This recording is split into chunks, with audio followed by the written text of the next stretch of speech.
ስለ ተዋህዶ ሰላምን ለምኑ። ካህኑ ለሚንገላታባት፣ ምእመኑ ለሚታረድባት፣ ማስቀደስ ወንጀል ለሆነባት በዚህ ዘመን ውስጥ የኃጢአታችን ብዛት መርዶ እንድንሰማ ምክንያት ለሆነብን መቅደሳችን ጌታ ሆይ ስለዚህ ይቅር በለን ብላችሁ ለምኑ። ስለዚህ አሁን ብዙ ዜናዎች አሳብደውናል። በዚህ ምክንያት ሞትን ተለማመርን። ሞት ይለመዳል እንዴ? እኛ እኮ ለምር ነው። እኛ ጋር ሲመጣ ብቻ ሊያስደነግጠን ነው። የአርሲ ክርስቲያኖች በዚህ ሰዓት እንዴት አምሽተው ይሆን? መከራ ውስጥ ያሉ ወገኖቻችን የሚደርስላቸው ያጡ በየቀኑ የሬሳ ድርድር ቲክቶክ ላይ ዩቲዩብ ላይ ማየት ለምደነዋል። የአዲስ ኪዳን ደም የፈሰሰላት መቅደስ አሁንም የሰዎችን ደም ማፍሰስ አላቆመችም። ደጇ ላይ የንጹሃን ደም እየፈሰሰ ይገኛል። እግዚአብሔር ፍትህን ከሰማይ ለሁላችንም ይላክልን።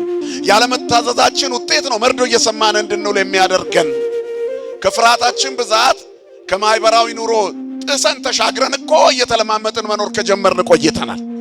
ለሆዱ ብሎ ጾሙን የሚሽር ያለበት መካከል ላይ እየኖርን ሰይፍማ ከመጣ ብዙ ነገራችንን አውልቀን እንጥላለን። አቤት አቤት አቤት ጸጉር ሰንጣቂ ብዛቱ።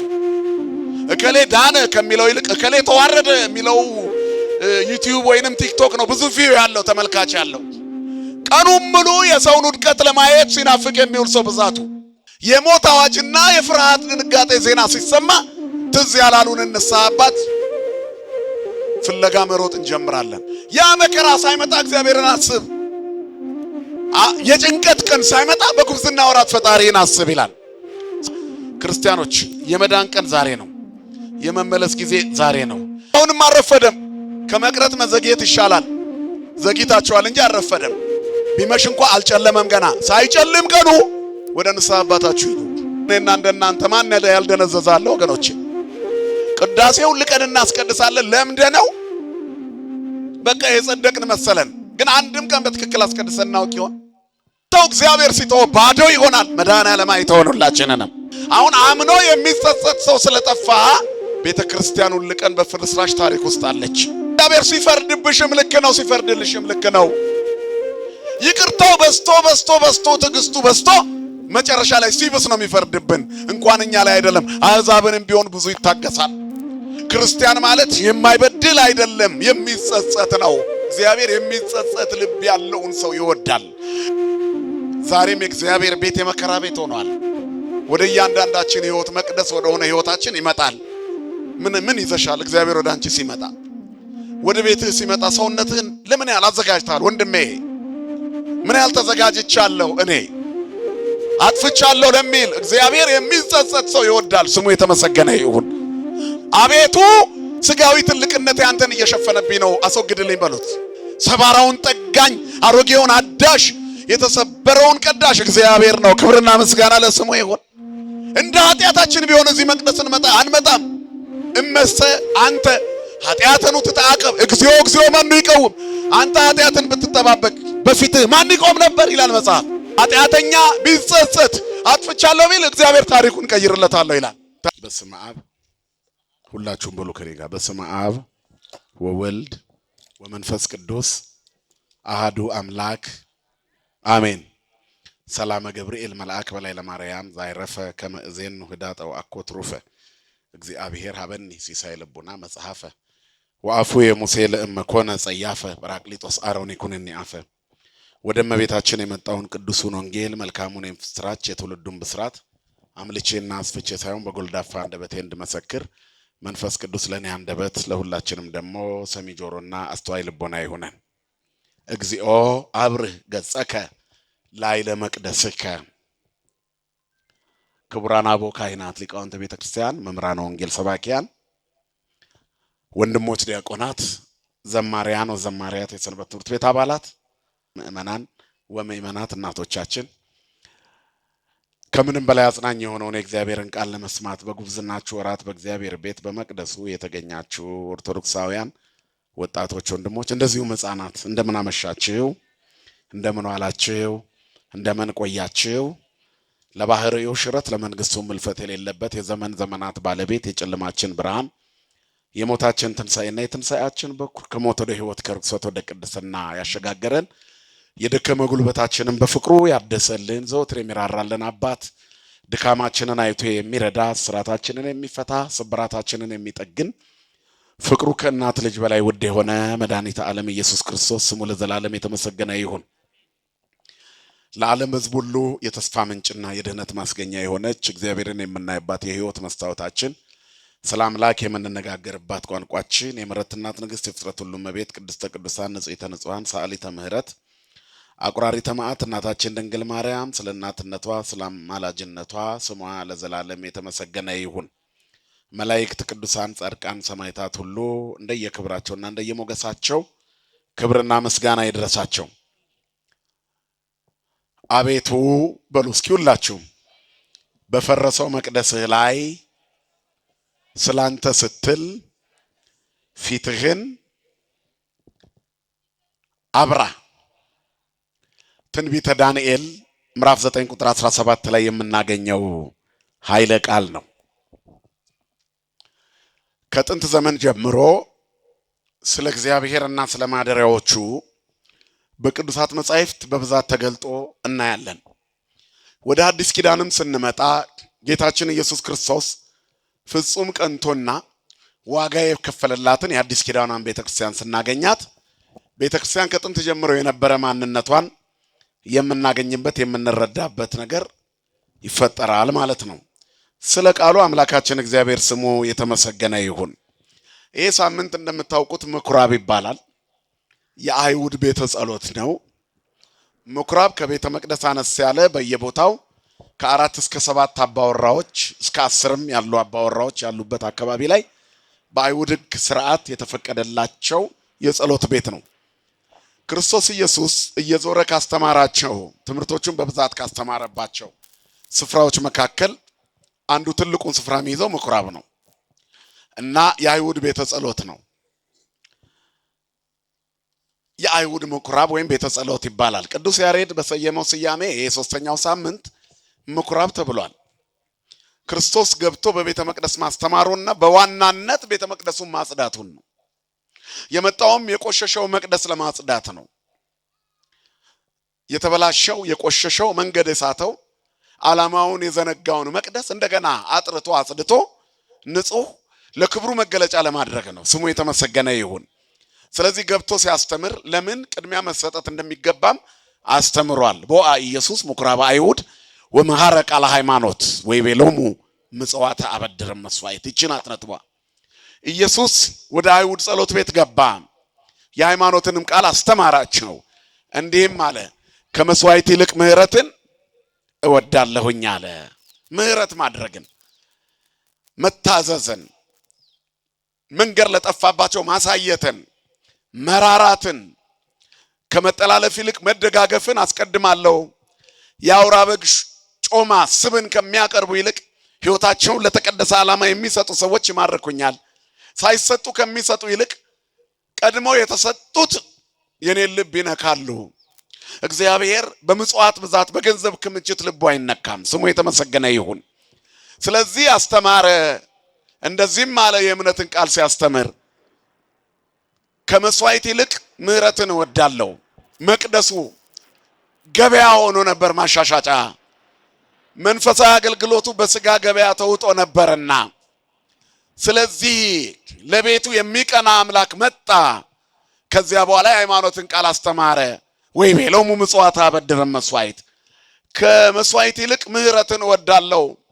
የአውራ በግ ጮማ ስብን ከምታቀርቡኝ ይልቅ መስዋዕት ይበልጣል። መጽሐፈ ሳሙኤል ላይም እንደተጻፈ መታዘዝና ማድመጥም ይላል የአውራ በግ ጮማ ስብን ከማቅረብ ይበልጣል። እግዚአብሔር እንድንሰማው ይፈልጋል። አንዳንድ ጊዜ ሰዎች ችግራችንን የማይሰሙበት አጋጣሚ አለ። መንገድ ልንጠይቃቸው ቀርበን ባለባበስ ብቻ 10 ብር ወርወሩልን ሄደው የሚያልፉበት አጋጣሚ እኮ አለ። እናንተ ምናልባት ከዛ ከሚሰጣችሁ ሰው የተሻለ እኮ ናችሁ። ማዳመጥ የማይፈልግ ሰው አለ። እግዚአብሔር ትልቁ ቦታው የሚሰጠው ለሚያደምጡት ነው። በአዲስ ኪዳንም ቢታንያ በሄደ ጊዜ እነዛ ድሆች መንደር ሲገባ አልዓዛር ማርያምና ማርታ ቤት ሲገባ ልቡን የነካችው ጉድ ጉድ ከምትለዋ ይልቅ ልትሰማው የቀረበችው ናት። ያችኛዋም አላጠፋችም፣ ግን ቅድሚያ የሚሰጠውን ስለዘነጋች እናም ከጓዳው ይልቅ ፊት ለፊትሽ የመጣው ሊመግብሽ ነው አጠገባችን የቆመ ሁሉ የኛን እርዳታ ፈላጊ ሳይሆን ሰጪ ሊሆን ይችላል። በሰማርያ የውሃ ጉድጓድ አጠገብ የተዋበችው የሴኬም ሸለቆ ስር በጌባልና በገሪዛን ተራራ መካከል ያዕቆብ ያስቆፈረው ጉድጓድ ስር ቁጭ ያለው ጌታ መንገድ ከመሄድ ደክሞ ዝሎ ነበርና ውሃ ልትቀዳ ስትመጣ አጠጭኝ አላት። ዝለቱን አይታ የድካም ፊት አይታ አለባበሱም አይሁዳዊ ስለሆነ ወደ ዘረኝነት ጥሻ ውስጥ ገባች። አሁን ብዙ ማነቆች አንቀው ይዘውን እግዚአብሔርን እንዳናይ ከልክለውናል። እግዚአብሔር አይኖቻችንን ያብራልን። ለሞት ያላንቀላፋ የለም በዚህ ዘመን። ለኃጢአት ያልወደቀ የለም። ሰውነቱ ያልጠፋበት የለም። መጽሐፍ የሰውነት ማብራት አይን ናት ይላል። አይን ሲታመም መላ አካል ይታመማል። ስለዚህ አይኖቻችን መባረክ አለባቸው። አብሮ ወላይንተ ከመይኑ ማለመዊት አቤቱ ለሞት እንዳይተኙ አይኖቼን አብራ፣ ለዘረኝነት እንዳይተኙ፣ ለዝሙት እንዳይተኙ፣ ለርኩሰት እንዳንወድቅ፣ ከምናየው ነገር የተነሳ እንዳንፈርድ እግዚአብሔር ልቦና ይስጠለውላችንም። ስለዚህ ገና ስትታናገረው ምንድነው ያላት? የሚለምንሽ ማን በሆኑም ብታውቂ ትለምኘው ነበር አለ። አንዳንዴ ልንሰጥ ሄደን ለማኝ የምንመስላቸው ሰዎች አሉ። በረከት ልናወርድላቸው ሄደን እነሱ እንደ ሸክም የሚቆጥሩበት አጋጣሚ አለ። ይሄንን አይን ነው እግዚአብሔር እንዲገለጥ የፈለገው። ስለዚህ አለ ከምታቀርቡት መስዋዕት ይልቅ ከኔ የምታገኙት በረከት ይበልጣል። ኢትግበሩ ቤተ አቡየ ቤተ መስያጥ፣ የአባቴን ቤት የንግድ ቤት አታድርጉት አለ። አውጽኡ ወአሰስሉ ዘንተምዘየ፣ ይህንን ከአባቴ ቤት ከቤቴ ከዚህ ከፊቴ አስወግዱ። ወገብረ መቅሰፍተ ጥብጣቤ በሀብል ይላል። ጅራፍ ገመደና አዘጋጀ። ወገፍተ አማዳት የሆሙ ለመወልጣን፣ የለዋጮቹን ገበታ ገለባበጠ። አስወግዱ ከዚህ አርቁ አለ። ቤተ ጸሎት ይሰማይ። በዚህ ጊዜ ደነገጡ፣ ምኩራባቸውም ገባ ይላል። ቦአ ምኩራቦሙ ወገሰጾሙ ያርምሙ ይላል ቅዱስ ያሬድ። ወደ ምኩራባቸው ገባና ዝም እንዲሉ ገሰጻቸው። ብዙ ዘመን ለፍልፈናል፣ ያመጣነው ውጤት የለም። ስለ ዘረኝነት ለፍልፈናል፣ ስለ ግድያ ጥላቻ ለፍልፈናል፣ ስለ ቤተ ክርስቲያን መከራም ለፍልፈናል። ለእግዚአብሔር ግን እድሉን አልሰጠነውም። ዛሬም የእግዚአብሔር ቤት የመከራ ቤት ሆኗል። ዛሬም የእግዚአብሔር ቤት ቤተ መስያጥ ሆኗል። ዛሬም የጨዋይቱ ልጅ የባሪያይቱ ልጅ ያሳድደዋል። ብራና ዳምጣ ፊደል ቀርጻ ሀገርን ሀገር ያስተኘች ቤተክርስቲያን በየቦታው ትደማለች። እግዚአብሔር ይሄንን አይወድም። የአርሲ ክርስቲያኖች በዚህ ሰዓት እንዴት አምሽተው ይሆን? መከራ ውስጥ ያሉ ወገኖቻችን የሚደርስላቸው ያጡ፣ ካህናቱም ስራ በዛባቸው ወንድሞቻቸውን ሲቀብሩ ይውላሉ። በየቀኑ የሬሳ ድርድር ቲክቶክ ላይ ዩቲዩብ ላይ ማየት ለምደነዋል። እግዚአብሔር በመቅደሱ ላይ ፊቱን ያብራ። ያኔ ዳንኤል ከክርስቶስ ልደት በፊት 590ዎቹ ዓመተ ዓለም አካባቢ የተናገረው ቃል ዛሬም በእኛ መቅደስ እየተፈጸመ ያለ ይመስላል። ዘመኑ እስራኤላውያን ከበደልና ከኃጢአታቸው ብዛት የተነሳ ወደ ባቢሎን የተማረኩበት በናቡከደነጾር እጅ የወደቁበት ዘመን ነበር። ያለመታዘዛችን ውጤት ነው መርዶ እየሰማን እንድንውል የሚያደርገን። ትልቁ መልእክት ይትግበሩ ቤተ አቡየ ቤተ መስያጥ ነው። ራሳችንን ካስተካከልን እግዚአብሔርን እንደ ዳንኤል ልንለምነው እንችላለን። አሁን አምኖ የሚጸጸት ሰው ስለጠፋ ቤተክርስቲያኑን ልቀን በፍርስራሽ ታሪክ ውስጥ አለች። በገዛ ደሙ የዋጃት መቅደስ በክብር መቆም አቅቷታል። የአዲስ ኪዳን ደም የፈሰሰላት መቅደስ አሁንም የሰዎችን ደም ማፍሰስ አላቆመችም። ደጇ ላይ የንጹሃን ደም እየፈሰሰ ይገኛል። እግዚአብሔር ፍትህን ከሰማይ ለሁላችንም ይላክልን። ይሄ ሁሉ ምናልባት አንደኛው መነሻዎች እኛስ ብንሆን የምንናገረው ንግግርና የምንኖረው ኑሮ ለእግዚአብሔር ያልተመቸ መስመራችን ለክፉዎች አሳልፎ ሰጥቶናል። እግዚአብሔር ፊቱን በሁላችንም ላይ ያብራ። እስራኤል ለእግዚአብሔር አልታዘዛሉ ይላል። እምቢ አሉ። በደላቸው በዛ፣ ኃጢአታቸው በዛ። መስመሩን ሳቱት። እግዚአብሔርን ከጣዖቶቻቸው በታች አደረጉት። ለእግዚአብሔር የሚገባውን ክብር ከለከሉት። በዝናብ አብቅሎ በፀሐይ አብስሎ እየመገባቸው እነሱ ግን ለቀረጹት ድንጋይ ወደ ማምለክ አዘነበሉ። ወደ ስጋ ፈቃዳቸው ፊታቸውን መለሱ። ለእግዚአብሔር የሚታዘዝ መልካም ሰው ጠፋ። አልቦ ዘይገብር አለ ሰናይት። እግዚአብሔር ከሰማይ የሰው ልጆችን ተመለከተ ይላል ዳዊት። ከመይር አይመቦ ጠቢብ ዘይሐሰሰው ለእግዚአብሔር። አምላኩን የሚፈልግ በጎ ሰው መልካም ሰው አጣ። ይፈልግ ዘንድ ፈለገ፣ ግን ኩሉ አረዮ ህቡር አለ። ሁሉ በደለ፣ ሁሉ ረከሰ። እግዚአብሔር ሰው ፈልጎ አጣ። አልቦ ዘይገብር አለ ሰናይት፣ በጎ ነገርን የሚያደርግ አጠፍ። አንድ ሰው አጣ ይላል። ምድር በዚያ ዘመን ተበላሸች። ስለዚህ ምርኮ ደረሰባቸው። እስራኤል አትፈርስም ብለው ከነ ኃጢአታቸው ይኖሩ ነበር፣ የቃል ኪዳን ሀገር ናት ብለው። በደላቸው ግን የቃል ኪዳኗን ሀገር የደም ሀገር አደረጋት፣ የዝሙት ሀገር አደረጋት፣ የዘረኞች ሀገር አደረጋት፣ የተንኮልና የክፋት የጎጥ ሀገር አደረጋት። በዚህ ምክንያት እግዚአብሔር አዘነ በሀገሪቱ። የሰላሟ ከተማ የረብሻ ከተማ ሆነች። የእግዚአብሔር በኩሬ ብሎ የሚጠራው ህዝቡ ተሸንፎ የሚማረክ ሆነ። አለፈ ሲባል የሚያስፈራው ህዝብ ሰይፍ ይዞ እንኳን ማሸነፍ አቃተው። የሚያስፈራው ያ ህዝብ የቤተ መቅደሱን ንዋያተ ቅድሳት ሊያድኑት አልቻሉም። ከዚያ በኋላ የሚሰማው ሮሮና ጩኸት ባልታጠበ ሰውነት ስለነበረ፣ ባልተጸጸተ ማንነት ስለነበር እግዚአብሔር የማንንም ጸሎት አልሰማም አለ። እናም ነቢያት አብረው ከጎበዞች ጋር ተሰደዱ። ናቡከደነጾር በኃያል ክንዱ ኢየሩሳሌምን ደቆሳት፣ ዘረፋት፣ መታት። ህዝቡ ተበታተነ። ዳንኤልም አብሮ ተማረከ። ዳንኤል ማለት የስሙ ትርጉም እግዚአብሔር ፈራጅ ነው ማለት ነው። እግዚአብሔር ፍትሃዊ ዳኛ ነው አለ ዳንኤል በስሙ ሲነሳ። የተፈረደብን በኃጢአታችን ነው። የደረሰው በደል በእኛ ርኩሰት ነው። አለመሞትን የሚያክል ቅጣት የለም በአሁኑ ሰዓት። የንጹሃን ሞት እኔና እናንተን እንድንደነግጥ ያደርገናል። ምናልባት እኔ እዛ ጋር ስላልኖርኩ ነው ብለን ሁሉ ምንጽፍ ሰዎች አለን አይደል? ሊሆን ይችላል። ግን ያ ብቻም አይደለም። እዛ እንዳንኖር የተደረገው ፈሪዎች ስለሆነን ነው። እኛ ወዲያውን በጥሰው ነበር ማይተባችንን። ለሆዱ ብሎ ጾሙን የሚሽር ያለበት መካከል ላይ እየኖርን ሰይፍማ ከመጣ ብዙ ነገራችንን አውልቀን እንጥላለን። ከፍርሃታችን ብዛት ከማይበራዊ ኑሮ ጥሰን ተሻግረን እኮ እየተለማመጥን መኖር ከጀመርን ቆይተናል። ከነፈሰው ጋር እየነፈስን ይትግበሩ ቤተ አቡየ ቤተ መሳያት። አስመሳይነት የእግዚአብሔር ሰው አያደርግም። ልቦና ይስጠን መድኃኔዓለም ለሁላችንም። ስለዚህ እስራኤል በዚህ ምክንያት ስላስመሰሉ ጣዖትን ሲያገኙ ጣዖት የእግዚአብሔር ስም ሲጠራ በቃ ግማሽ ተቀብተው ግማሽ ተላጭተው ነው የሚኖሩት። መላጣ እንዳይባሉ ጎፈሬ ናቸው፣ ጎፈሬ እንዳይባሉ በአንድ በኩል መላጣ ናቸው። የሁለት ሀገር ባንዲራ ያውለበልባሉ። ለእግዚአብሔርና ለመንግስቱ የተገዛ ማንነት የላቸውም። ስለዚህ እግዚአብሔርን ንቀውታልና የናቁት እግዚአብሔር ናቃቸው፣ የረሱት እግዚአብሔር ተዋቸው። ሰው እግዚአብሔር ሲተው ባዶ ይሆናል። መድኃኔዓለም አይተውንላችንንም። ስለዚህ ተማርከው ተወሰዱ። ኢየሩሳሌም በጠላት እጅ ወደቀች። ንዋያተ ቅድሳቶቿ ተዘረፉ። ጎበዞቿ እጅግራቸው እየታሰረ ሄዱ። የእግዚአብሔር ኃይል ተክዶ ነበርና ከምርኮኞቹ መካከል ነቢያቱም ነበሩበት ይላል መጽሐፉ ላይ። ለምን ሄዱ እነሱ? እግዚአብሔር ከቅጣት በኋላ ሲጸጸቱ ሞታቸውን አይፈቅድምና ሲመለሱ ይቅር ይላል። ትንቢተ ሕዝቅኤል ምዕራፍ 18 ቁጥር 32 ላይ ኃጢአተኛ ከኃጢአቱ ቢመለስ ይቅር እለዋለሁ። እግዚአብሔር የሚጸጸት ልብ ያለውን ሰው ይወዳል። ክርስቲያን ማለት የማይበድል አይደለም፣ የሚጸጸት ነው። ክርስቲያን ማለት የማይወድቅ አይደለም፣ የማይጠፋ ነው። የማያጠፋ ግን አይደለም፣ የማይጠፋ ነው።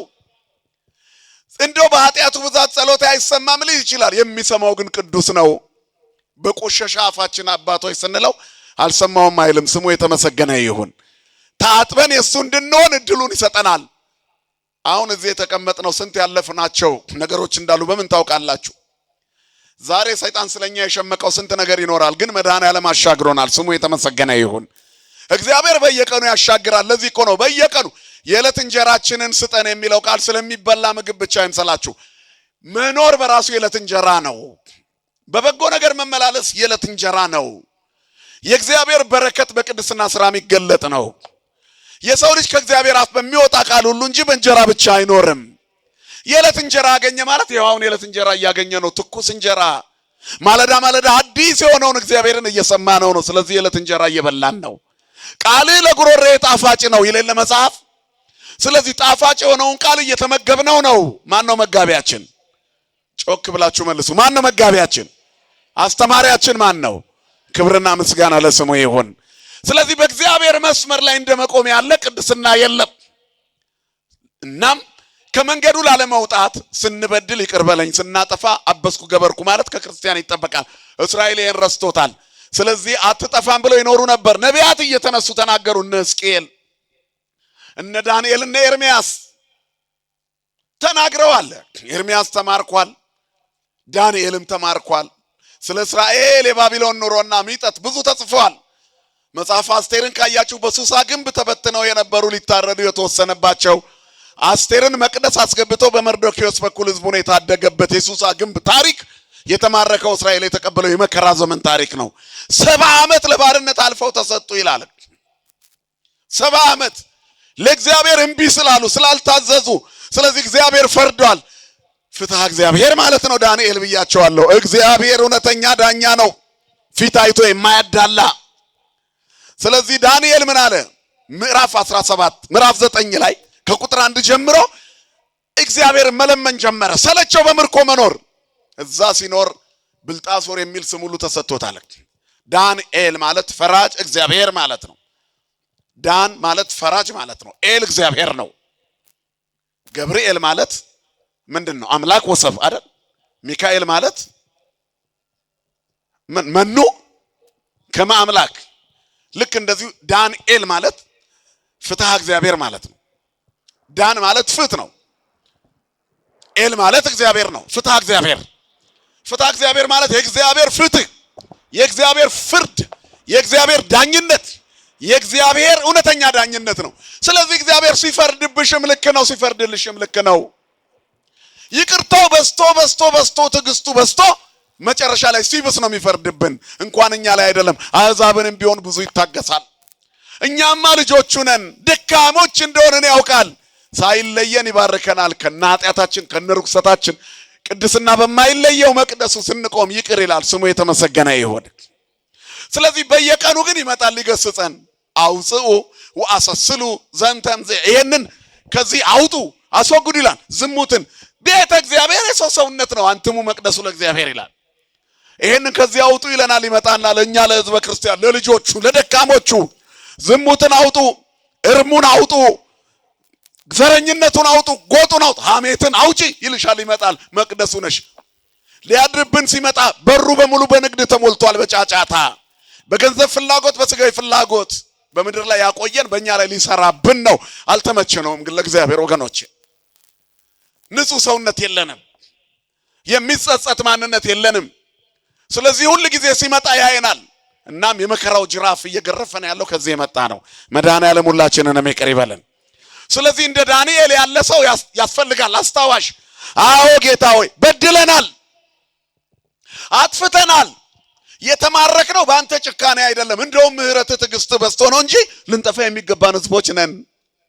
ግን አንተ መሐሪ ነህ። በባዕድ ሀገር እንኳን ሞገስ ሆንከን፣ በእንግድነት ዘመናችን እንኳን የምንፈራ ሆንን። ቁጥራችን ጥቂት ቢሆንም ትልቅ አደረከን። ለአባቶቻችን ያደረከውን አልረሳህም።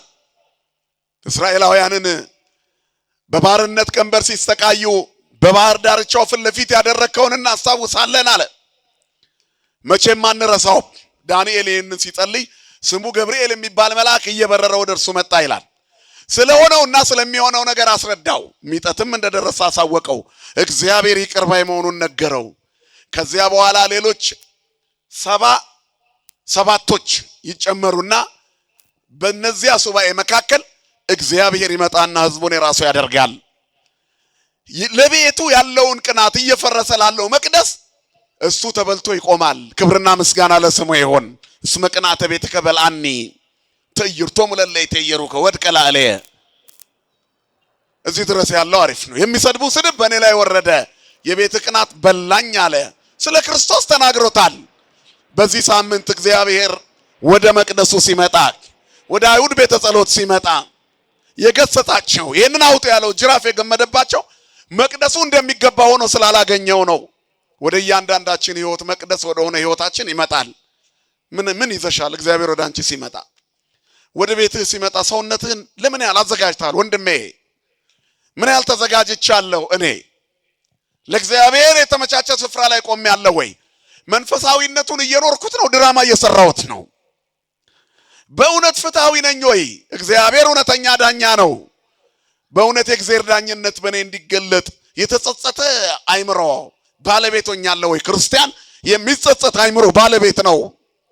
አምላኩን ፈርቶ የሚኖር ፈሪሃ እግዚአብሔር ያለበት ከጥበብ ሁሉ የመጀመሪያውን የለበሰ ቀዳሚ ያለ ጥበብ ፈሪሃ እግዚአብሔር ነው። ምክር ሰናይት ለኩሉ ዘይገብራ ምክር ለሚያደርጋት በጎ ምክር መልካም ምክር በጎ ነች ለሚፈጽማት።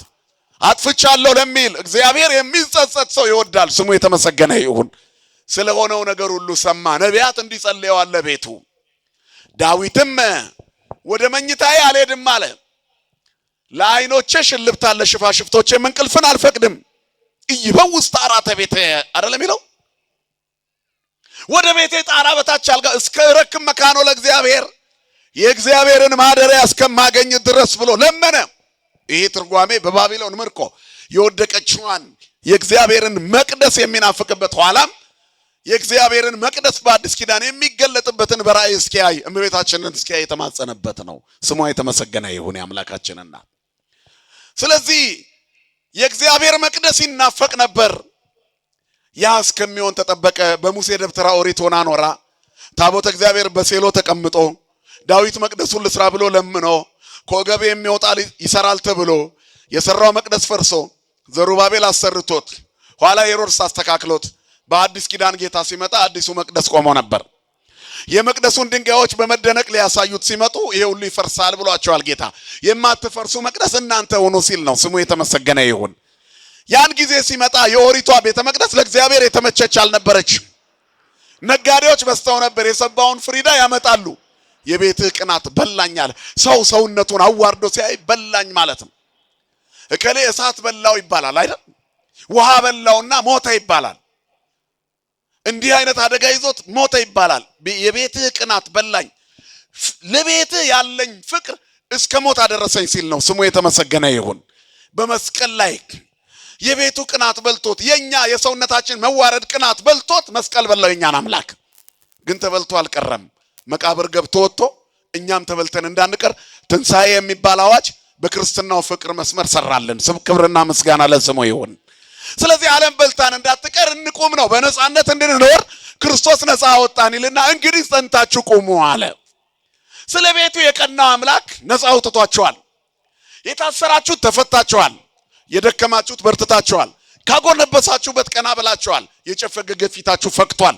የስቃይ ፋይላችሁ ተዘግቷል። የሞት ታሪካችሁ ተከርኗል። የትንሣኤ ልጆች ሆናችኋል። እንግዲህ በሃይማኖት ጸንታችሁ ቁሙ። ይትግበሩ ቤተ አቡየ ቤተ ምስያት።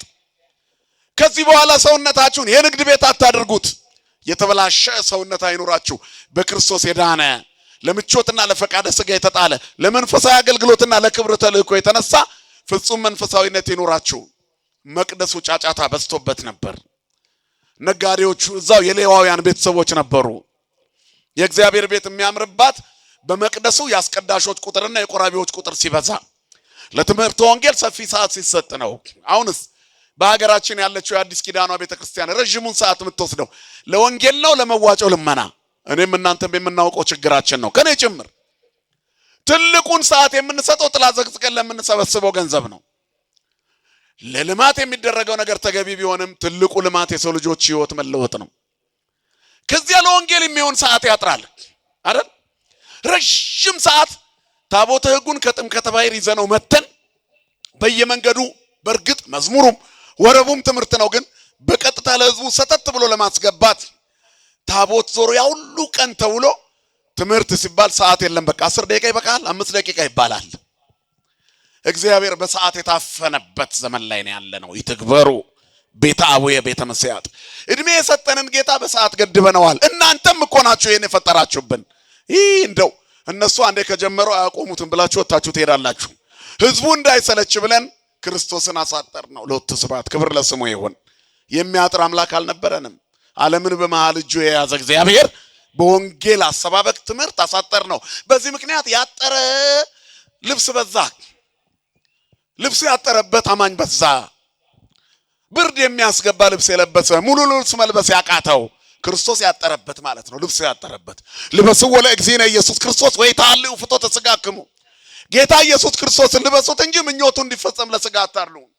አለበስነው ማጥሮን አለብስ ሙሉ ልብሳችን እሱ ነው ስለወበቀን የማንቀንሰው በረደን ብለን ማንጨምርበት ልካችን እሱ ነበር ለመልበስ ጊዜ አጣን ኢትክበሩ ቤተ አቡየ ቤተ መስያት 6 ቀን ሙሉ ሰርተን 7ኛውን ቀን ስንጨፍር እንውላለን ቤቱ የጸሎት ቤት መሆን ካቆመ ቆይቷል የሞት አዋጅና የፍርሃት ድንጋጤ ዜና ሲሰማ ትዝ ያላሉን ንስሐ አባት ፍለጋ መሮጥ እንጀምራለን በቃ እኮ ጨርሰሃል ምድር ላይ ሲል ሐኪም ሩጫ እንጀምራለን ወይ የሆነ ደንገጥ የሚያረግ ነገር ሲመጣ መሮጥ እንጀምራለን ያ መከራ ሳይመጣ እግዚአብሔርን አስብ የጭንቀት ቀን ሳይመጣ በጉብዝና ወራት ፈጣሪን አስብ ይላል ስለዚህ ጅራፉ ለኛ ነው ለጥቅማችን ነው ለጉዳታችን አይደለም ሰይፍ ቢመዝብንስ ኖሮ ምን ልንሆን ነበር ቁጣውን ቢያነሳብንስ እግዚአብሔር ሰውነታችን በኃጢአት ስለተከበበ ነው የተቆጣው እኛ ላይ አይደለም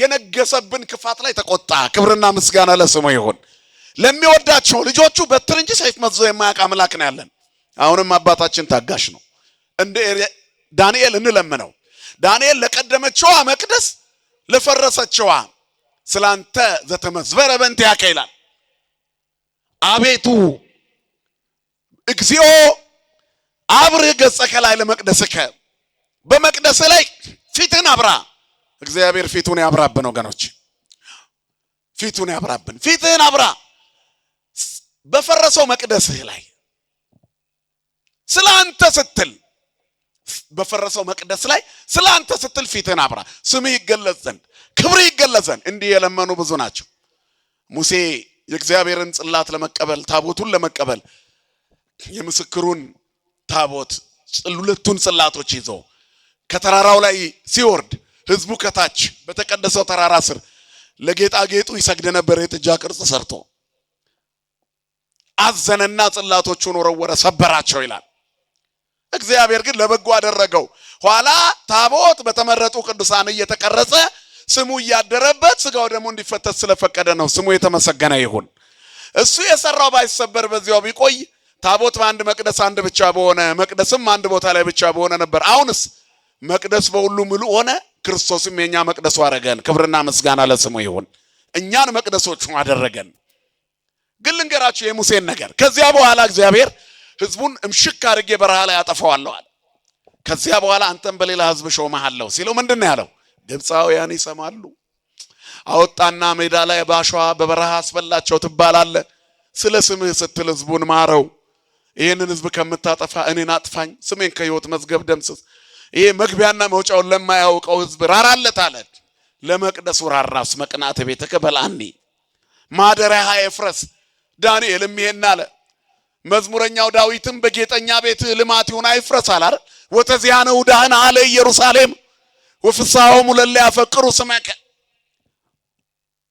ስለ ኢየሩሳሌም ሰላምን ለምኖ ስለ ተዋህዶ ሰላምን ለምኖ ካህኑ ለሚንገላታባት ምእመኑ ለሚታረድባት ማስቀደስ ወንጀል ለሆነባት በዚህ ዘመን ውስጥ ያጣታችን ብዛት መርዶ እንድንሰማ ምክንያት ለሆነብን መቅደሳችን ጌታ ሆይ ስለዚህ ይቅር በለን ብላችሁ ለምኖ ወተዚያነው ዳህና አለ ቤተ ክርስቲያን ወፍስሐሆሙ ለለ ያፈቅሩ ስመከ ስምህን ለሚወዱ ሁሉ ደስታ እንዲሆን ለምኑ እግዚአብሔርን ስም ለሚፈሩ ሁሉ ሰላም ይሁን በሉት ይኩን ሰላም በኃይልከ ወትፍሲቱ ሰማይ ፈደክበዲከ በኃይል ሰላም ይሁን በጌጠኛ ቤትህ ልማት ይሁን የክርስቲያኖች ሰውነት የእግዚአብሔር ጌጠኛ ቤት ነው በምግባር በትሩፋት ሲበለጽግ ለበጎ ነገር ሲነሳሳ ማደሪያው ነሽ ኢትግበሩ ቤተ አቡየ ቤተ መስያት ያለው ይሄንን ነው የአባቴን ቤት የንግድ ቤት አታድርጉት ቤት የሰብ የተጸሎት ይሰመይ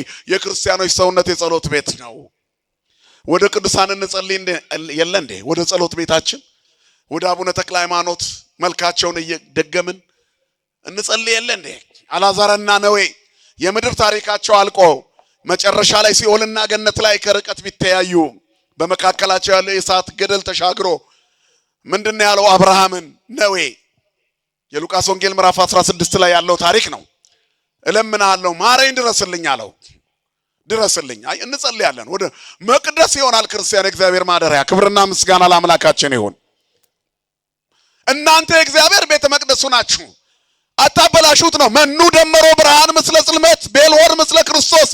የእግዚአብሔርን ቤት የጣዖት ቤት የሚያደርግ ማን ነው? ጨለማ ከብርሃን ጋር ምን አንድ ያደረገው? ቤልሆርን ከክርስቶስ ጋር ምን አንድ ያደርገዋል? የእግዚአብሔር መቅደስ ቅዱስ ነው ይላል ሁለተኛ ቆሮንቶስ ምዕራፍ 6 ቁጥር 18። ያውም እናንተ ናችሁ ቤቴን የጸሎት ቤት እንጂ የንግድ ቤት አታድርጉት። ሰውነትሽን የዝሙት ቤት አታድርጊው፣ የዘረኝነት ቤት አታድርጊው፣ የሃይማኖት ቤት አድርገው። ሰውነትህን የሐሜት ቤት አታድርገው፣ የምቀኝነት ቤት የክፋት ቤት አታድርገው። እየፈረሰ ነው። አቤቱ በፈረሰው መቅደስ ላይ ፊትህን አብራ የሚለው ጸሎት ዛሬም ያስፈልገናል። እየፈረስን ነው። በብዙ ነገር እኮ ፈራርሰናል። ልክ የሆንን ይመስለናል። ኦርቶዶክሳውያን ነውር ጌጣችን እየሆነ አይደል? የሚዲያ ላይ ትልቅ መስቀል ካደረገች ልጅ ፊት አፍ የሚወጣው ቃልስ ትልቅ መስቀል ካደረገው አረ የሰባኪስ ልብስ የለበሱ አንዳንድ ትልልቅ አባቶች እስከ ማበድ እኮ ደርሰዋል። በጸሎታቸው አንድ ነገር ያደርጉኛል ያዝኑብኛል ብለን የምንፈራበት ዘመን አብቅቷል። ትንሽ ከመንግስት ጋር ስለተጠጋጉ ያሳስሩኛል ካድሬ ናቸው ብለን እኮ ነው የምንፈራችሁ። አንዳንዶች መስቀል ይዞ መፈራት ቀረ። አይ ትንሽ እኮ አለው እዛ ጋር ተብሎ የሚፈራ በዛ። ትልቁን ክርስቶስን ይዘን በማይረባው ነገር የምንፈራ ሆነን መፈራታችን በክርስቶስ ቢሆን እንዴት ግርማ ሞገስ በሆነን። ቤተ ምስያት ስለሆነ እኮ ነው ሰውነታችን። በቃ የሰባው ሰውነታችን ልዑሉን ክርስቶስ ከለለብን። እግዚአብሔር ስጋዊ ስባትን ከላያችን ላይ ያስወግድልን። አቤቱ ስጋዊ ትልቅነት ያንተን እየሸፈነብኝ ነው አስወግድልኝ በሉት። ዘረኝነት ያንተን እንዳላይ ካደረገኝ አስወግድልኝ። ሀብቴ ንብረቴ ገንዘብ ያንተን እንዳላይ ካደረገኝ አስወግድ አርቅልኝ። አውጽኡ ወአሰስሉ ዘንተ። ይሄንን ከዚህ አስወግዱ አርቁ። ይሄ እግዚአብሔርን እንዳታዩ ማነቆ ነው። አምላካችሁን እንዳታገኙ እንቅፋት ነው። አስወግዱት። ይሄንን ያለው አውጽኡ አሰስሉ ዘንተም ዘያ ኢትክበሩ ቤተ አቡየ ቤተ ምስያት። የንግድ ቤት አታድርጉት። ይሄ ሰውነታችን የእግዚአብሔር መቅደስ እንዲሆን እግዚአብሔር ጅራፉን ያነሳው ለኛ ነው። ጅራፉ ጀርባችን ላይ ሲያርፍ ሲያስወግድልን የበረከት የተክሳስ ጅራፉ ሲነካን የፍቅር ነገሩ ይታየናል። አንርቀውም፣ እንድንሸሽ አይደለም። እነሱን አስወጣ አይልም። የለዋጮችን ገበታ ገለበጠ ነው። ወገፍትአ ማዕዳቲሆሙ ለመወልጣን ነው። ቤቴሰ ቤተ ጸሎት ይሰማያለን አንትሙሰ ረሰይክሙ ወበአተ ፈያት ወፈረት ነው። የኃጢአት የንግድ የሸቀጥ የዝሙት የዘረኝነት የተንኮል የክፋት የስጋዊነት ቤት አደረጋችሁት። አውጽኡ አሰስሉ ዘንተም ዘ። ይሄን አስወግዱ። ስለ ሰውነታችን ይናገራል። አስወግዱ። ይሄንን ዘረኝነትን ከላያችሁ ላይ አስወግዱ። ዝሙትን ከላያችሁ ላይ አስወግዱ። ክፋትን፣ ምቀኝነትን፣ ተንኮልን፣ መጠላለፍን፣ መገፋፋትን አስወግዱ። ሰውነታችሁ የኔ ነው፣ እናንተ የኔ ናችሁ፣ የራሳችሁ አይደላችሁ የሚል ለመጽሐፍ በሚሞት ስጋችሁ ኃጢአት አይንገስ። በስጋችሁ እግዚአብሔርን አክብሩ። ክፉን ከሰውነታችሁ ነው ያስወግዱ። እግዚአብሔር ቤት ስንመጣ ምን ይዘን ነው? ሚክያስ ብሎ ምን ይዤ ወደ እግዚአብሔር ቤት ልምጣና ወደ አምላኬ ፊት ልስገድ? የአንዱን ዓመት ጥጃ የበኩር ልጄን ስለበደሌ ምን ይዤ? በእውኑ እግዚአብሔር በሺህ አውራ በጎች በእልፍ የፈሳሽ ዘይቶች ደስ ይለዋልን? ሰው ሆይ እግዚአብሔር ካንተ የሚሻው ምንድን ነው? ፍርድን ትወድ ዘንድ ምሕረትንም ታደርግ ዘንድ ከእግዚአብሔር ጋርስ በትሕትና ትጓዝ ዘንድ አይደለምን? ይላል ሚክያስ 6 ላይ። እግዚአብሔር የሚወደው ይሄን ነው። አያችሁ፣ በጎ ነገር ማድረግን፣ ፍትህን ይወዳል፣ ይቅርታን ይወዳል፣ ፍቅርን ይወዳል፣ ትሕትናን ይወዳል። ክብርና ምስጋና ለስሙ ይሁን። ስለዚህ ሰላም ለምኑ አለ ዳዊት። በእንተ አኀውየ ወቢጽየ ይትናገሩ ሰላም በእንቲአኪ ብሎ ወበእንተ ቤተ እግዚአብሔር አምላኬ ሐሰስኩ ሰናይትየ። ኢየሩሳሌም የእግዚአብሔር ማደሪያ ቤተ መቅደሱ። ስለ ወንድሞቼና ስለ ባልንጀሮቼ ኢየሩሳሌም ሆይ ሰላምሽን ለመንኩ። ቤተ ክርስቲያን ሆይ ስለ ወንድሞቼ ስለ ካህናት አባቶቼ በገጠሪቱ ስላለች መቅደስ ሰላምሽን ለመንኩኝ። ሰላምሽን ለመንኩ። በሰላም እንዲያድሩ የገጠሩ ቄስ በሰላም ቀድሶ እንዲገባ እሳትና ሰይፍ እየቀደሰ እንዳይጠብቀው ከመቅደሱ ስር እንዳይጠበስ ቢሞት ለሱ ክብሩ ነው። እኛ ዜናውን ሰምተን እንዳንበሳጭ እንዳንጨነቅ ስጋት እንዳይገባን ሀገራችን ሰላም እንድትሆን ወተዚያነው ደህና አለ ኢትዮጵያ ወፍሳውም ለለ ያፈቅሩ ስመከ ስምህን ለሚወዱት ሁሉ ደስታ እንዲሆን ለኢትዮጵያ ሰላምን ለምኑ። እግዚአብሔር የድሮ ታሪካችንን ይመልስልን። በአንድነት በፍቅር የምንኖርበት መጥፎ ዜና የማንሰማበትን በጎ ነገሮችና መተባበሮች ሁሉ አንድ የሚሆኑበትን ዘመን እግዚአብሔር መልሶ ያምጣልን። ክፋትን ከላያችን ላይ ያስወግድ። ይሄ ሁሉ የኃጢአታችን ውጤት ነው። ጮኸን አንሰማም ያልነው የምናስተካክላቸው ነገሮች ሊኖሩ ስለሚገባ ነው። ስለዚህ መጀመሪያ እኛ እንድንሰራ እግዚአብሔር ይፈልጋል። ተሰሩ። አንደኛ ጴጥሮስ ምዕራፍ 2 ቁጥር 5 መንፈሳዊ ቤት ተሰሩ ይላል። እኔና እናንተን እኮ ነው። የእግዚአብሔር ቤት ነው መንፈሳዊ ቤት። ወተዚያነው ዳህና አለ ኢየሩሳሌም። ይሄ ነው መንፈሳዊ ቤት ተሰሩ፣ አትፍረሱ። ዝሙት አያፍርሳችሁ፣ ዘረኝነት አያፍርሳችሁ፣ ምቀኝነትና ተንኮል ከእናንተ ላይ ይራቅ። እግዚአብሔር ኃጢአቱን ያርቅልን። እውነተኛ የእግዚአብሔር መኖሪያ መንፈሳዊ ነው ማለት ነው። መንፈሳዊ እግዚአብሔር ቤት የት ነው ብትሏቸው፣ አይሁድን ብትጠይቋቸው በኢየሩሳሌም ነው ይላሉ። ካቶሊክን ብትጠይቋቸው ደግሞ የት ነው ይሏቸዋል? በሮም ነው ይሏቸዋል። ሁሉም ሀገሩን ሊጠራ ይችላል። ዋናዋ ቤተ መቅደስ የኛ ሰውነት ነች። ክብርና ምስጋና ለአምላካችን ይሁን። ስለዚህ ክርስቶስ አሁን በቡድን የተቧደኑበትን ምኩራብ አስወገደ። ከዚያው እየገዙ የሚሸጡበትን አስወገደ። የባለጸጋ መስዋዕት ብቻ በጭብጨባ የሚቀበሉትን አስወገደ። አስወግዱ። የበግና የፍየል ብዛት፣ የላም ብዛት፣ የከብት ብዛት ምን ይሰራል? አስወግዱ። በንጽህና ዋኖስና ርግብ ያመጡት ይበቃሉ። ምንም የሌላቸው ዳዋ ድንግል ማርያም ኋላ ባለጸጋ እመቤት የሆነች ለራሷ ምንም የሌላት የምትመስል ሳሎን ተቀምጣ ጓዳ የምትሞላ የጭንቅ አማላጅ ስሟ የተመሰገነ ይሁን። ጌታን በወለደችው ጊዜ አሐዜ ዓለም በእራሁ ኩሉ ውስጥ እዴሁ ይጸውር ድደ ወይነብር ጠፈረ መሰረተ ዓለም እንዲህ ተባለ። ይሄ አምላክ መስዋዕት የመጣለት እጅ መንሻ ይዘው የገቡት ርግብና ዋኖስ ነው አይደል? የለም ሌላ። ትልልቅ በግ የሰባው ፍሪዳ ኬት ይመጣል? ጫጫታ የበዛበት ያ መቅደስ ሊያጠራው የመጣ ጌታ በ40 ቀኑ ወደ መቅደስ ሲገባ ያን ዋኖስ ስራዬ ብለው ያዩት የሉም። ትንቢቱን ጠብቀው ቃል ኪዳኑን የጠበቁ እነ ስምዖን አረጋዊ፣ በዚያው ደግሞ ያቺ አረጋዊቷ መበለት፣ ከሁለቱ ሌላ ማንም አልነበረም። ሌሎቹ እንደ ማንኛውም ሰው ርግቡን ተቀብለው ነው ዝም ያሉት። ጌታ ግን በዚያ መቅደስ ፊት ተአምር ሰርቷል። ከ30 ዓመት በኋላ ጅራፍ ይዞ መጥቶ በግ ያመጣውን ብቻ እልል እያላችሁ የምትቀበሉ ይሄን አስወግዱ። ይትግበሩ ቤተ አቡ የቤተ ምስያጥ ምጽዋት አበድርም መስዋዕት ከሰባው ፍሪዳ ይልቅ የተሰጠ ሰውነት ደስ ይለኛል፣ ከመስዋዕት ይልቅ ምህረትን እወዳለሁ አለ። ክብርና ምስጋና ለስሙ ይሁን።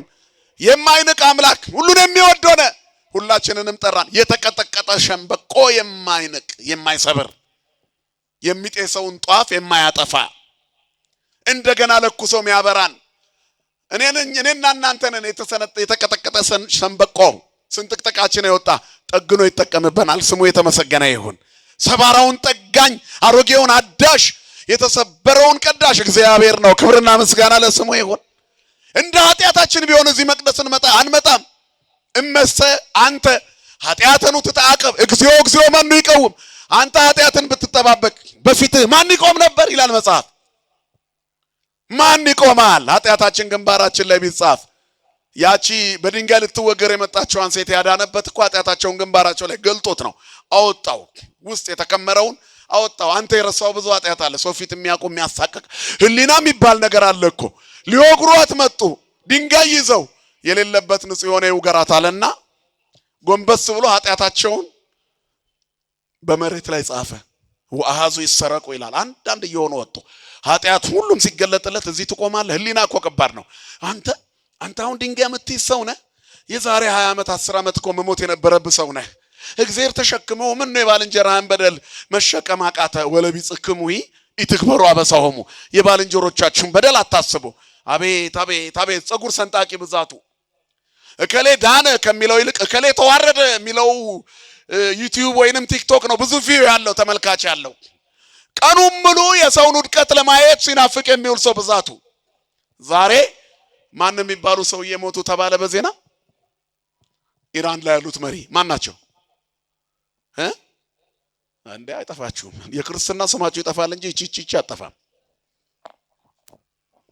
አያቶላው ሚኒ ሞቱ ተባለ። ብዙ ሰው ጨቁነዋል አሉ። አሜሪካንም ብቅ ብላ ኢራኖች እንኳን ደስ አለሽ አሉ።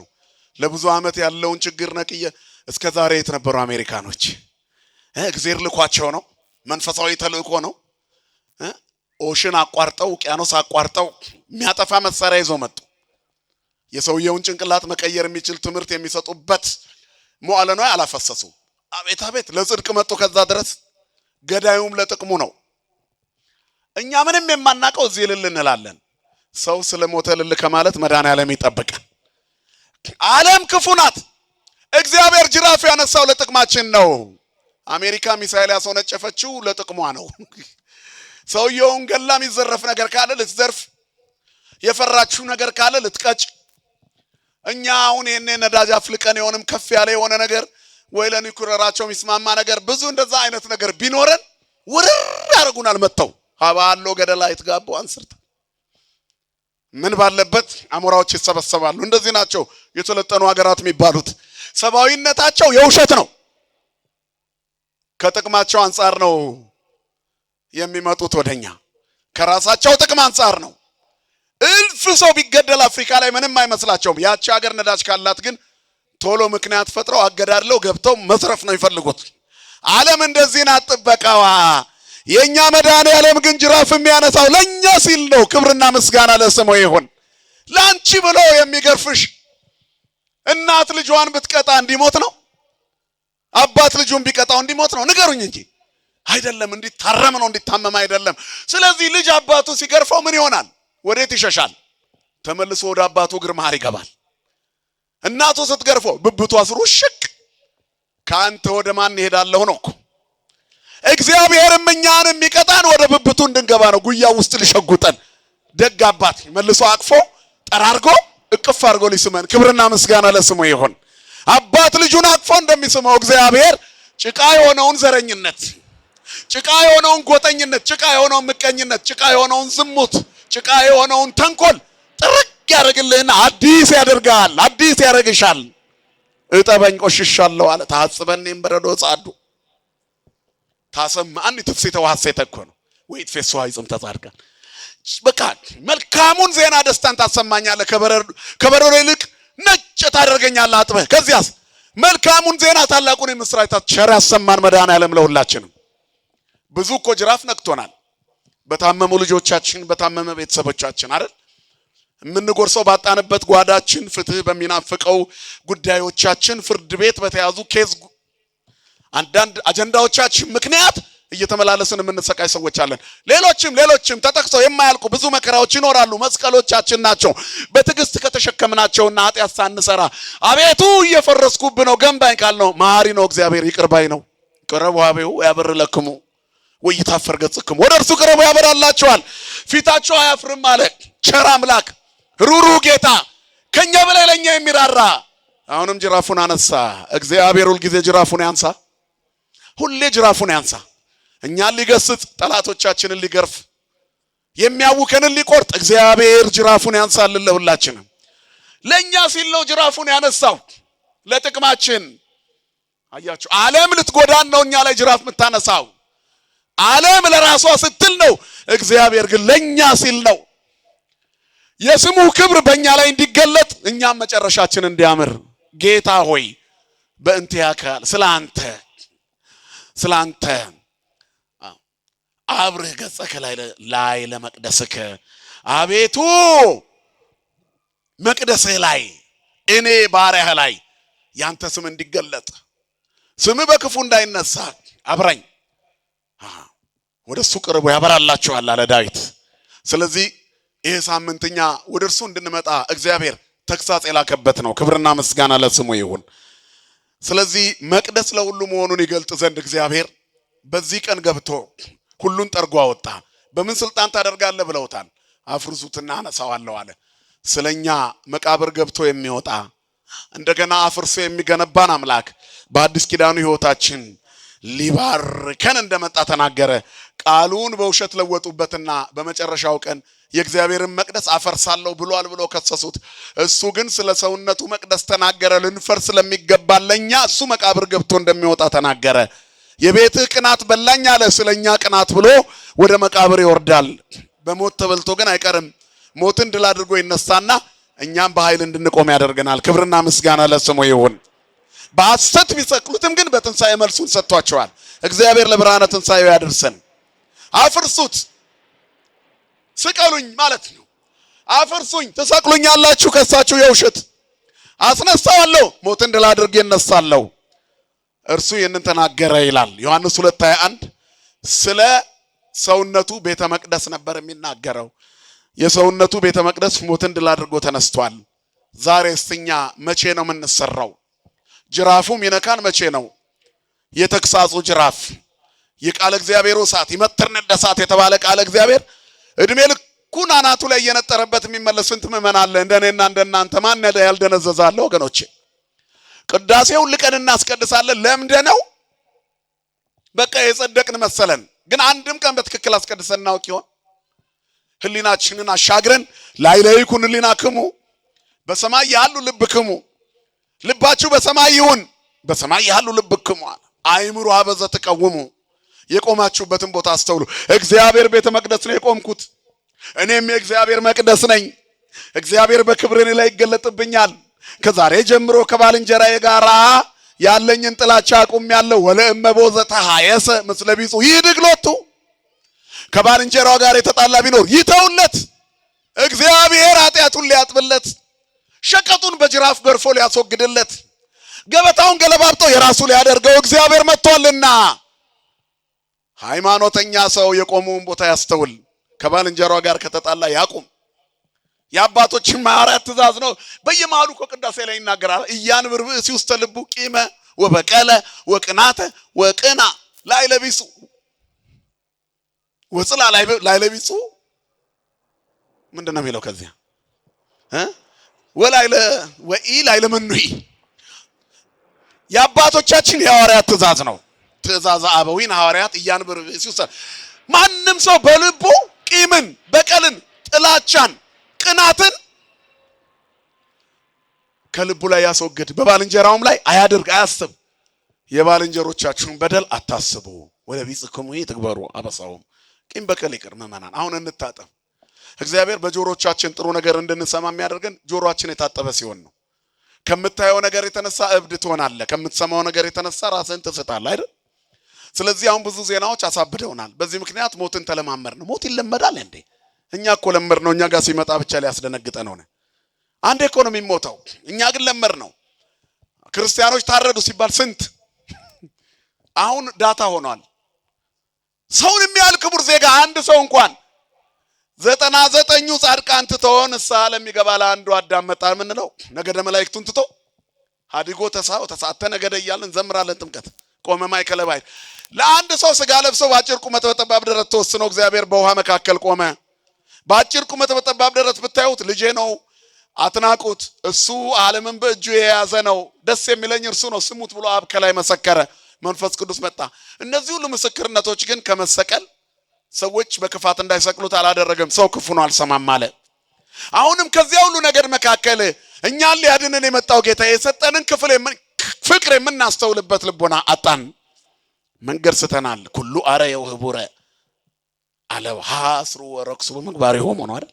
በምግባራቸው ወደቁ፣ ረከሱ፣ ሰብናቸው ዘቀጠ፣ ለእግዚአብሔር ያልተመቹ ሆኑ። የአባቶቻቸውን ቤት የንግድ ቤት ሰውነታቸውን ሸቀጥ አደረጉት። ይትግበሩ ቤተ አቡየ ቤተ ምስያጥ አለባቸው። የአባቴን ቤት የንግድ ቤት አታድርጉት። ንግድ ሸቀጥ የተባለው እኩያት ፍቶታት አሁን የጠቀስናቸው ኃጢአቶች በሙሉ ናቸውና ክርስቲያኖች የመዳን ቀን ዛሬ ነው። የመመለስ ጊዜ ዛሬ ነው። ስለዚህ የእግዚአብሔርን ቤት ወደ ገበያነት ከመቀየር እንቆጠብ። ህብረታችንን፣ መንፈሳዊ ማህበራችንን፣ የመቅደስ ልጅነት አንድነታችንን እንጠብቅ። መንፈሳዊ ቤት ለመስራት እንታነጽ። እንዴት በመሆን እንታነጽ? እስካሁን በተበላሸ መንገድ መተናል። ምን በመሆን እንታነጽ? አንደኛ ከአመፀኝነት በመመለስ እንታነጽ። ኃጢአትን በመተው እስመ ይፈቅድ ሞቶ ለመዋቲ ይላል። ይቤ አዶናይ እግዚአብሔር እንደዚህ ይላል፣ ሁሉን ቻይ፣ ሁሉን በሁሉ ያለ፣ ሁሉን አዋቂ እግዚአብሔር የሟችን ሞት አልፈቅድም አለ። ተመለሱና በህይወት ኑሩ ወተመየጡ ወህየው ይላል። ተመለሱና ኑሩ፣ የሟችን ሞት አልፈቅድም። ሟች ማን ነው? ሟች ብሎ ሞቱን አልፈቅድም። ሟችና ሞት ሁለቴ ይገለጻል እንዴ? ተመለሱ ዳኑ አለ። ሟች ለካ ሰው በኃጢአት ከሆነ ሞቷል ለነፍስ ርህቅም እግዚአብሔር ከእግዚአብሔር ከላቀ ሰውነቱን ወደ ሸቀጥነት ከለወጠ ሰው ሞቷል። ስለዚህ አሁን የንስሐ ሰዓት ነው ማለት ነው። ተመለሱና በህይወት ኑሩ። እስከዛሬ ለሰራነው ኃጢአት ስርየት እናገኝ ዘንድ ንስሐ እንግባ። ማን ነው ከኔና ከናንተ ማን ንስሐ ገብቶ ጾም የጀመረ? ገባ ጾሙ እሑድ ስንራኮት ዋለን። ስጋ ቤት ሁሉ መንገድ ሁሉ በወቅት ጥቅጥቅ እግረኛውም መኪናውም ክላክሱም ግጭቱም አክሲደንቱም ተመልሶ ራሱ የሚፈታ አይመስልም ነበር ጾሙ። ያ ሁሉ ግርግር መቅደስ ውስጥ የለም። ንስሐ አባቱ ፊት ስጋ ቤት የተሰለፈው ሰው የጾሙ ልክ ጾሙ የገባለት በማግስቱ አሁን እንግዲህ ወደ አዲስ ህይወት ብሎ የተሰለፋችሁ አላችሁ? ንስሐ አባታችሁ ካላችሁ እግዚአብሔር ፍጻሜያችሁን ያሳምርላችሁ። ከሌላችሁ አሁንም አረፈደም። ከመቅረት መዘግየት ይሻላል። ዘግይታችኋል እንጂ አረፈደም። ቢመሽ እንኳን አልጨለመም። ገና ሳይጨልም ቀኑ ወደ ንስሐ አባታችሁ ሂዱ። የሟችን ሞት አልፈቅድም እስመ ይፈቅድ ሞቶ ለመዋቲ የሟችን ሞት አልፈቅድምና እስመ ይፈቅድ ሞቶ ለመዋቲ ይቤ አዶናይ እግዚአብሔር። ሁሉን አዋቂ እግዚአብሔር እንደዚህ ይላል፣ የሟችን ሞት አልፈቅድም። ንስሐ ሳይገቡ እየተመላለሱ ባሮጌ አቁማዳ አዲስ ወይን ጠጅ የሚያኖሩ ሰዎች አሉ። ፈንድቶ መቀዳደዱ የባሰ እንዳይሆን ባሮጌ ራፊ ላይ አዲስ ጨርቅ መለጠፍ አያስፈልግም። አሮጌውን ይቀዳድደዋል። መቀዳደዱ የባሰ ይሆናል። አዲሱ ራፊ የተባለው ጾሙ ነው፣ ጸሎቱ ነው፣ አዲስ ህይወት ነው። ከመብላት ወደ መታቀብ፣ ከኃጢአት ከዝሙት ከተንኩ በምን ላይ ባልጠራ ሰውነት ላይ ከሆነ ጥቅም የለውም፣ ይቀዳዋል ሰውነታችንን ጾሙ። ስለዚህ ሰውነታችን እንዳይቀደድ የእግዚአብሔር መቅደስ እንዲሆን ተመለሱና በህይወት ኑሩ። የመጀመሪያው ነጥብ መንፈሳዊ ቤት ለመታነጽ የፈረሰ ሰውነታችን እንዲታደስ የእግዚአብሔር ክብር እንዲገለጥ መመለስ ነው። አጠፋሁ በደልኩ እንድንል ሕዝቅኤል 18:32 ኃጢአተኛ ቢጸጸት አጥፍቻለሁ ቢል እግዚአብሔር ታሪኩን ቀይርለታለሁ ይላል። ታሪካችንን ይቀይርልን መድኃኔዓለም። ስለዚህ ሁለተኛው በፍጹም ልብ ከባልንጀራ ጋር በፍቅር መቆም ነው። የተጣላ ወንድምን መታረቅ እርቅ ነው፣ ይቅርታ መጠየቅ። እግዚአብሔርም በድያለሁ በምንልበት አፍ ወደዚህ ወደ መመለስ አፍ ስንመጣ መጀመሪያ በልባችን መታደስ መለወጥ ነው። አጥፍቻለሁ ብሎ የተጸጸተ ሰው መጀመሪያ መባ ይዞ ከመሄዱ በፊት ማን ጋር ይሄዳል?